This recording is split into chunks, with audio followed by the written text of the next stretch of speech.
I'm writing this down because my mother keeps insisting the dinner was a turning point. And maybe for the rest of the family it was. For my daughter, I think it was confirmation. That's harder to admit. My daughter Paige is 16 now. Quiet in a way that unsettles people who need constant reassurance that they're being liked. She's not cold. She just learned early that explaining herself usually led to misunderstanding. So she began conserving energy. Our family mistakes performance for openness. My sister Linda's son Ethan fit naturally into the rhythm everyone understood. Varsity soccer. Student council. Confident handshake at 14. Adults love children who know how to mirror adulthood back at them. At every holiday, someone called him the future of the family. Sometimes jokingly, sometimes not. Paige would usually be nearby during these conversations, scrolling through something on her phone or typing with alarming speed across her laptop keyboard. To the family, that translated into disengagement. She lives online, Linda would say with gentle concern. People nodded like they were discussing weather. I corrected them in the beginning. She's learning coding. She's working on projects. She's in a mentorship program. But after a while, I noticed something humiliating. The more I explained, the less interested people became. It sounded abstract compared to Ethan's trophies and polished stories. So eventually, I stopped volunteering information, too. That part belongs to me.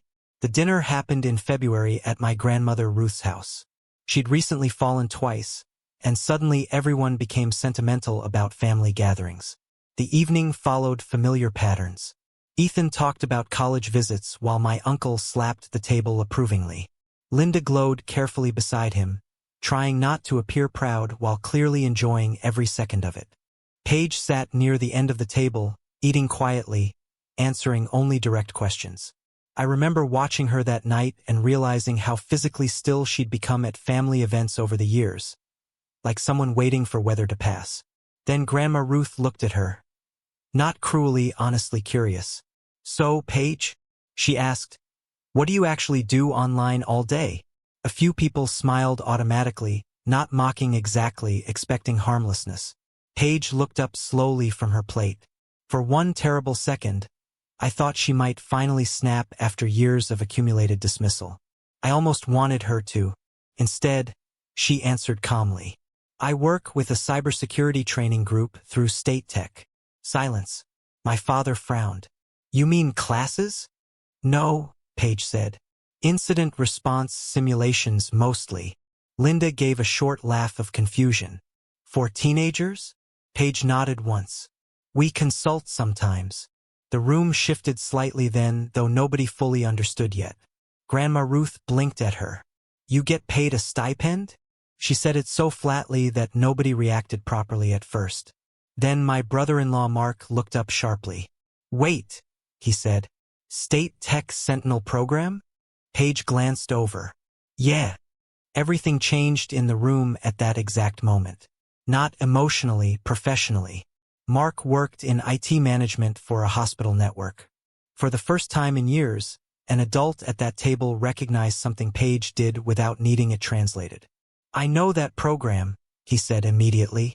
Their acceptance rate is insane. Nobody spoke. Linda looked at him first, then at Paige. You never told us that, she said quietly. And there it was, not accusation, not praise, disorientation. Because the family narrative had already been written years earlier. Ethan was the ambitious one. Paige was the distracted one. Everyone had unconsciously agreed to those roles, then spent years reinforcing them for each other. Now, reality was interrupting the script. Questions started coming quickly after that.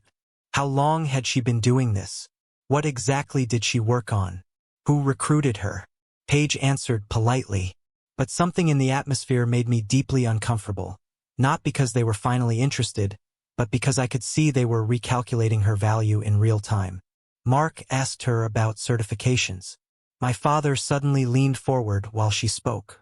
Even Grandma Ruth looked embarrassed, though I don't think she fully understood why. Ethan became quieter beside Linda.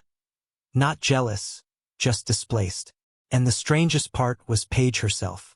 She didn't brighten under the attention. No relief, no vindication. Just restraint. Later that night, I found her sitting alone on Ruth's back porch, wearing one of my old sweatshirts, phone balanced on her knee. "You okay?" I asked. She nodded. After a minute, I sat beside her. "I should have defended you more over the years." She kept looking out into the yard. "It wouldn't have changed anything." "That's not true." "It is," she said softly. "People hear what already fits." I didn't know how to answer that. Inside the house, I could hear dishes clattering while Linda spoke in hushed tones to Mark. The family treated Paige differently after that dinner. More carefully, more respectfully. At Easter, my uncle asked her opinion about online privacy for his business. My father suddenly bragged about her to neighbors using words he barely understood. The change should have felt satisfying. Instead, it mostly felt late. Because the real thing that shifted that night wasn't their perception of Paige. It was my realization that she'd stopped needing this family long before they finally noticed. If the story meant something to you, if you've ever watched someone you love be overlooked until they prove their value, hit that subscribe button. These are stories about being unseen, about the quiet strength of children who learn early that explaining themselves is a waste of energy, and about the painful moment you realize someone stopped needing your approval long before you ever gave it. Thank you for listening, and I'll see you in the next one.